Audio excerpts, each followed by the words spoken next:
keeping it real 100% with you, not going to keep this controller because I'm not competitive in King of Fighters 15. So I don't see the point of just keeping one controller for one game, as PC is the way to go when it comes to playing fighting games, because you get that low input delay and low input lag. So I highly recommend you guys. You don't need a powerful PC to play fighting games, because fighting games are not very demanding on PC to begin with. So definitely, if you're competitive and serious about fighting games, play it on the PC. Forget about your friends. Leave them hanging. So as for PC users, is this a necessity? No, stay away from this. It's overpriced. You don't want to spend $60. Just get yourself the 8-bit Do M30.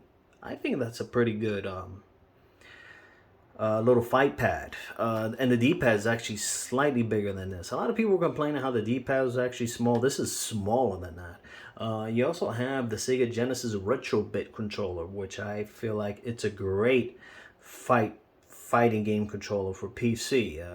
I do not recommend the Sega Saturn Retro-Bit. But if you do have an OG Sega Saturn controller like I do, that's made in Japan, not like, these cheap things that are made in China nowadays. Over 20 years old, that controller is still working to this day. I use a Mayflash converter, and it is absolutely heaven on earth. So as for PC users, you don't need this. Even the Razer. I think the Razer is worse than this. I think this is a better controller than the Razer, but like I said, like that D-pad, it's small. I think a lot of people are going to be turned off by this D-pad.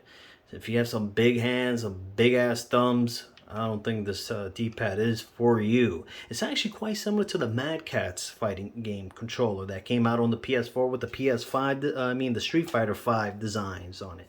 So it kind of reminds me of that a lot. And I actually did like that controller. The D-pad wasn't bad, but the D-pad would eventually crap out after a while, sadly.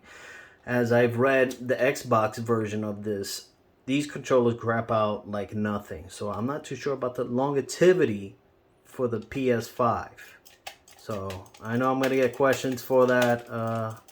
Only time can tell, because I don't care. I want my money back. Now, as for PS5 users, obviously you have no choice, because the PS4 fight pads are not compatible to the PS5, sadly. I learned the hard way. Pissed me off. As for PS4, I've always loved the Power A Fusion controller. That's a good fight pad.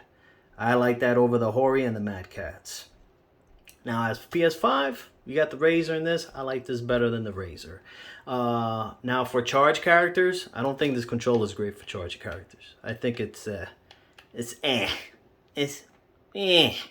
Charge characters, not so great, but if you're not a charge character player, you know what? Hey, you'll be happy with this.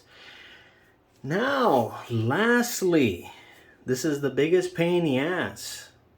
At least I had issues with it. So you can adjust the sensitivity and adjust, the button layout for this. There's no application for this, by the way. There is the Japanese version. You can get the Japanese application. There's no US application. I will supply the link for the Japanese, because it's actually in the manual, and I couldn't believe it. I'm there like, oh, okay. That one's actually kind of useless for me. So if you want to manually do it, you could hold this for 3 seconds and adjust the button. I didn't mess with the buttons because I'm perfectly fine with it. Because you could just go to the in-game menu and set it yourself.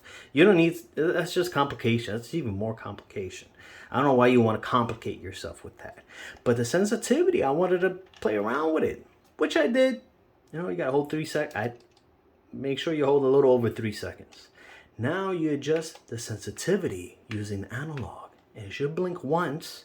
Sometimes it'll blink 3 times. And you're like, why is it doing that? Click back, normal. And then you can't jump forward or back. And you can't do no motion moves. It is absolute a pain in the ass. So you have to do it again. I don't know. I was able to perform it on the main menu of the PS5, not in-game of King of Fighters. So then finally, okay, adjusted it, and it's not a big difference, to be quite honest. I think out of the box, this controller is perfectly fine. You can adjust it right here, PS5, PS4, PC, and that's that. But out of the box, I think it's fine. Once I started messing around with it, I was like, oh my god, like why did I do? Why I do this to myself? I'm just pissing myself off. So other than that, it's actually quite good. But like I said, it is a necessity for PS5 users if you're planning on playing fighting games on your PS5. But as for PC, there's just better controllers, cheaper controllers than this. Alright, you let me know how much you hate this video.